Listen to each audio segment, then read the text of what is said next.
Now welcome to another lightning response video, where this time we got a question from Christopher Lawrence who asked, "Hey Thor, what do you think of the argument that the Jedi were idiots to get involved in the Clone Wars, morality of it all aside? Basically, after Attack of the Clones, the Jedi know that the clone army is cloned from Jango, Dooku's hired gun.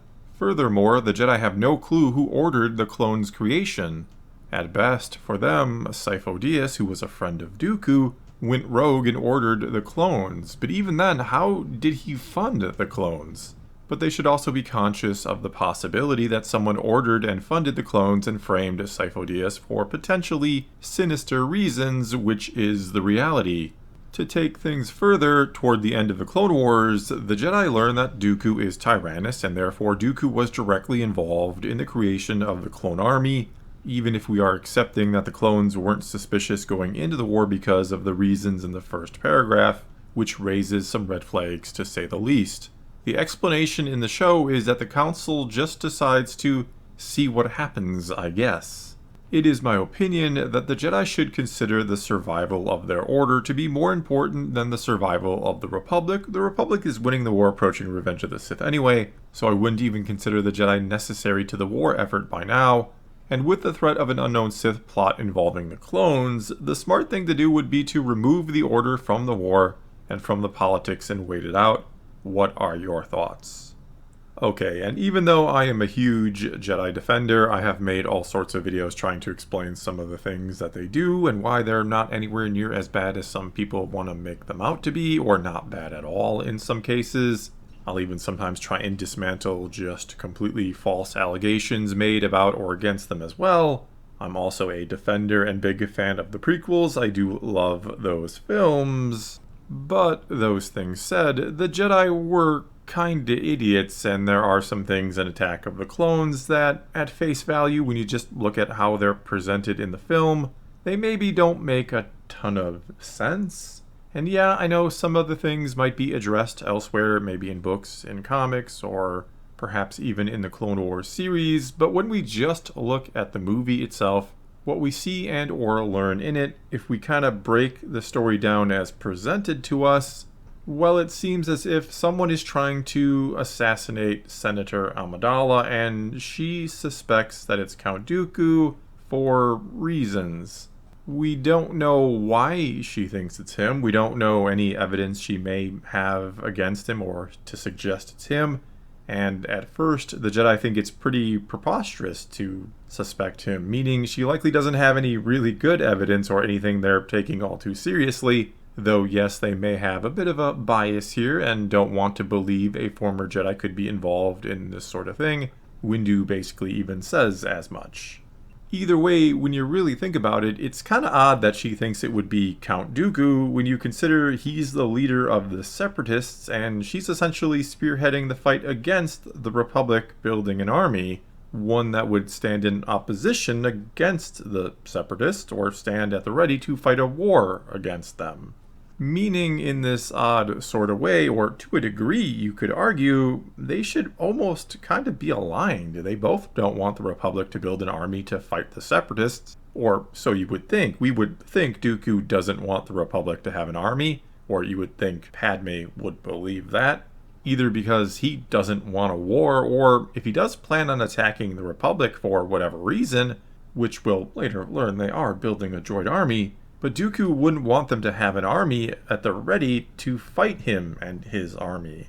That is, unless of course Dooku wants there to be a war for some reason. That would be perhaps the only logical explanation for Dooku wanting to see Senator Amidala assassinated, because it would remove someone opposing the creation of the army from the board, and a senator being assassinated likely would lead the Republic to retaliate and or to build an army. And yes, we know behind the scenes the reason why Dooku is indeed trying to kill Padmé, or have her assassinated. It's because he wants to secure the support of Newt Gunray and the Trade Federation. He does have his reason. Padmé is right. But again, we don't know why Padmé would suspect it would be him, or what reasons she would think he would have to want her dead. And you would almost think she'd be more likely to suspect someone who really wants to see the Republic build an army, and to potentially go to war, perhaps another gung-ho and warmonger senator, not the guy who is the leader of the side you'd potentially or would be fighting with that army you don't want built. Anyway, like I said, Dooku does have his reasons to kill Padmé. She is right, but we just don't know why or how she's right. Regardless, it seems pretty clear that Dooku has tasked Jango Fett with the assassination of Senator Amidala, or overseeing it since he's hired Zam Wetzel to carry it out, which makes sense that Dooku wouldn't want Jango to do it himself, because something could of course go wrong and he could be discovered to be the perpetrator, and that's a big problem given the clone army Dooku is having made for the Republic in secret is using him as the base model, let's say. That would be very suspicious if the guy trying to kill Senator Amidala, which might provoke a war, turned out to be the very same guy the leader of the other side picked to, again, be the sort of base model of a clone army that you want them to use against you. The only logical or reasonable deduction here is that Count Dooku wants there to be a war. Why else would he have anything to do with an army for the other side? Why would he make the Republic an army if the goal wasn't just war, again, for some reason, and we know those reasons, of course. And sure, it could be the greatest coincidence in the history of the galaxy that the Kaminoans picked Jango to be the base model for the clone army, or that he was picked by someone named Tyrannus, who has nothing to do with the Separatists, even though we know he does, because he's Dooku. And that guy also just so happens to now be working with or for the leader of the other side, or the side that the army he is based on is going to fight against.